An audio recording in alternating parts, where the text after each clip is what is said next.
6 de la mañana con 56 minutos. Saludamos ya en la ciudad de Guayaquil al Monseñor Luis Cabrera, vicepresidente de la Conferencia Episcopal Ecuatoriana. Gracias por estar hoy con nosotros. Bueno, es importante conocer cuál es el rol de los mediadores desde distintos ámbitos de la Iglesia Católica. Hay universidades también que están pendientes de lo que sucede en el país. La misma Organización de Naciones Unidas han intervenido para lograr un proceso de pacificación en este momento y de buscar además consensos para salir adelante de una crisis que ha dejado graves pérdidas a nuestro país. Buenos días.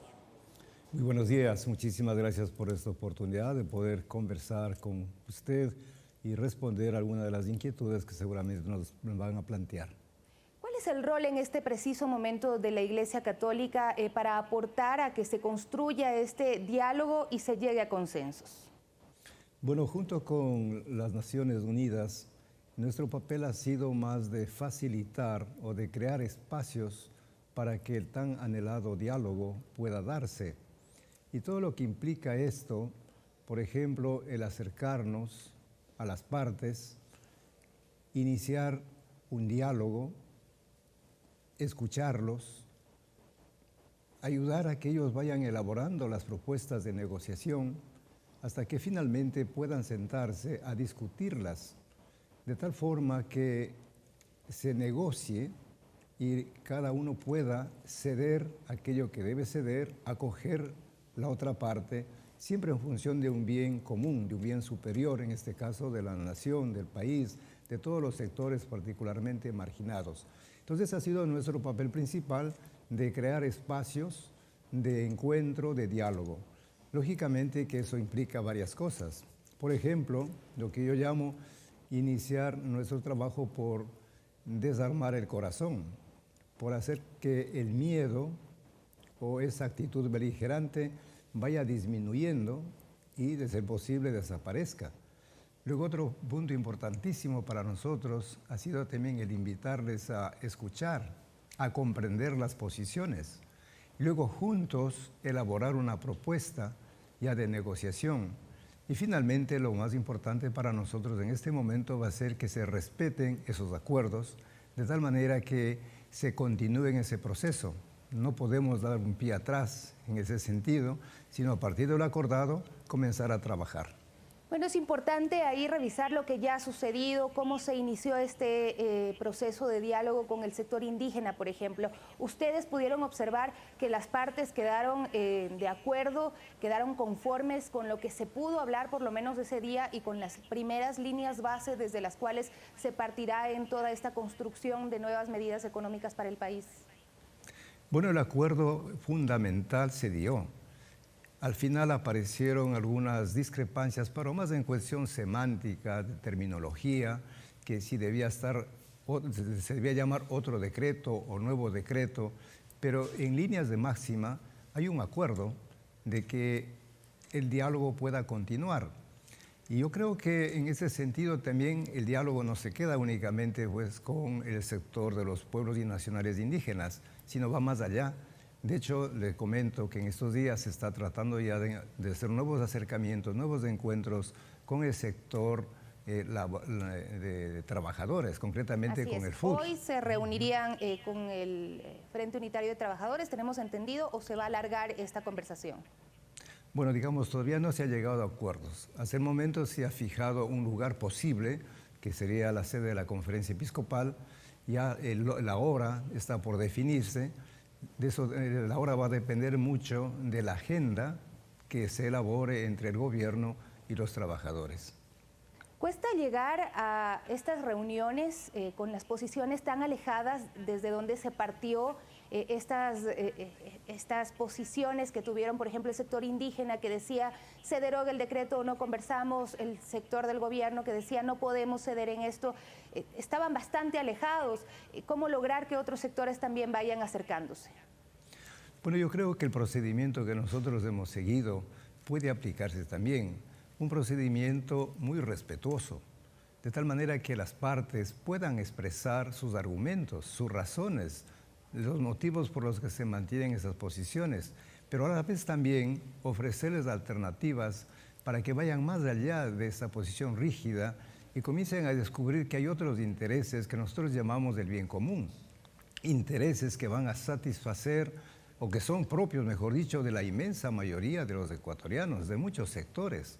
En ese proceso también cabe mencionar la presencia de muchas organizaciones sociales, la academia que llamamos las universidades, siempre han estado prestas para acompañar también este proceso de mediación, por ejemplo, Amnistía Internacional, también la Asociación de Municipalidades. Entonces yo creo que es un trabajo de toda la sociedad para que las partes puedan abandonar esas posiciones extremas y sentarse a negociar, sabiendo que en la negociación algo se cede, algo se acepta, pero siempre en función del bien común. En el tema de la conversación con el Frente Unitario de Trabajadores, precisamente la Organización de Naciones Unidas había anunciado a través de un comunicado que se daría el día de hoy el diálogo. Permítame insistir, ¿está confirmado este diálogo para el día de hoy o se aplazará? Bueno, yo la noticia que recibí en la noche es justamente que se realizará el día de mañana, miércoles. Por esa razón es que no he viajado a la capital. En todo caso, si es que han decidido adelantar, seguramente me informarán cuanto antes y podré también hacer lo posible para estar presente en este diálogo. Cuando ustedes hablan de mediación, digamos, estamos tomando en cuenta lo que ha ocurrido en el país y cómo se ha visto este escenario. Por un lado, hubo protestas violentas que fueron rechazadas por algunos sectores, pero también la defensa de la resistencia de parte de los sectores indígenas. ¿Qué les han pedido como base a los participantes de estas mesas de conversación para poder abordar diálogos sinceros, diálogos sin condiciones?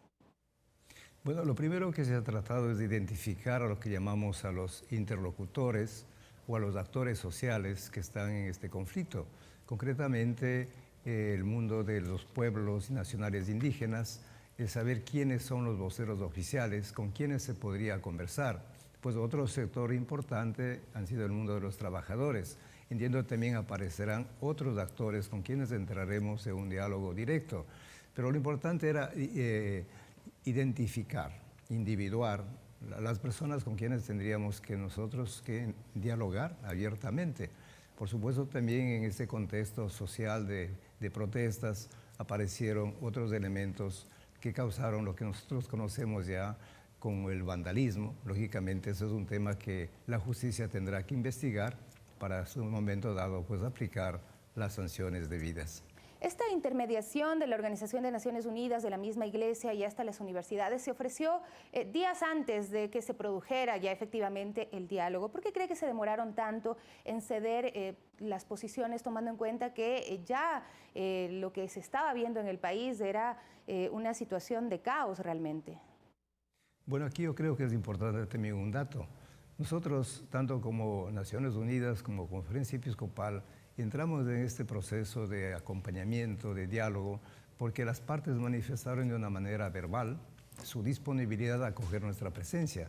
Pero cabe decir que apenas el 11 de octubre recibimos oficialmente la invitación a ser parte de este proceso de mediación o como facilitadores. Yo creo que ese dato es importante también para que se comprenda nuestro papel. Pero eso no significa que hemos estado con los brazos cruzados, sino antes de una manera, como digo, hasta patriótica, por la gran sensibilidad social que nos caracteriza, y nosotros como iglesia también por nuestra misión pastoral, porque no podemos ser personas extrañas, alejadas de lo que está sucediendo, es que hemos estado colaborando, participando en esos procesos, siempre con mucho respeto, sabiendo también nuestros límites, porque uno sabe hasta dónde puede llegar y lógicamente son ya las partes también las que tienen que intervenir. Ahora, ¿cómo evitar que vuelvan a ocurrir este tipo de hechos violentos que se dieron durante estos días? ¿Cómo evitar que vuelvan a ocurrir? Porque bien puede pensarse que en este momento está muy frágil la realidad de lo que puede pasar, es decir, que hay cenizas que pueden encenderse nuevamente y prender el fuego si es que no se ceden igual posiciones o si es que no se hace lo que cualquiera de las dos partes quiere. ¿Cómo evitar que vuelvan a ocurrir este tipo de hechos? Bueno, yo vería aquí como un gran desafío. Primero yo digo, educarnos para la paz. Yo creo que ese es el trabajo fundamental, para que de una vez por todas comprendamos que el diálogo es el camino más apropiado, más sensato, más fácil y más ágil, por supuesto, para llegar a acuerdos. de tal manera que la violencia, ya sea verbal, física, militar, la descartemos, porque al final hemos comprobado que una vez más de que sus consecuencias son funestas, son fatales para todos, pérdidas de vidas humanas, destrucción de bienes públicos y privados. Entonces, educarnos para la paz. Yendo a la par a lo que usted me dice inmediatamente, es de respetar los acuerdos. Yo creo que si se ha llegado a un punto no podemos retroceder. Y a partir de ese acuerdo, entonces ver ya los modos, los medios adecuados para que se realicen, ya se concretice en programas o en proyectos de carácter social, por ejemplo, en el tema de la educación, de la salud, emprendimientos, de tal manera que los sectores vulnerables y afectados en este momento descubran que hay una voluntad de parte del gobierno, pero también de parte de ellos a respetar los acuerdos. Yo creo que ese es el punto de partida, respetar los acuerdos, de tal manera que no entremos en ese juego del engaño, de la manipulación. Y para mí, permítame concluir, queda algo importantísimo. Yo creo la necesidad de escuchar al pueblo, de escuchar a los grupos, pero respetar los acuerdos, porque yo creo que es uno de los problemas que se ha dado en varias ocasiones, de que se escucha, pero al final se impone un proyecto, se impone ya algo que estaba ya definido. Entonces eso es, perdónenme que utilice una expresión, una especie de tomadura de pelo.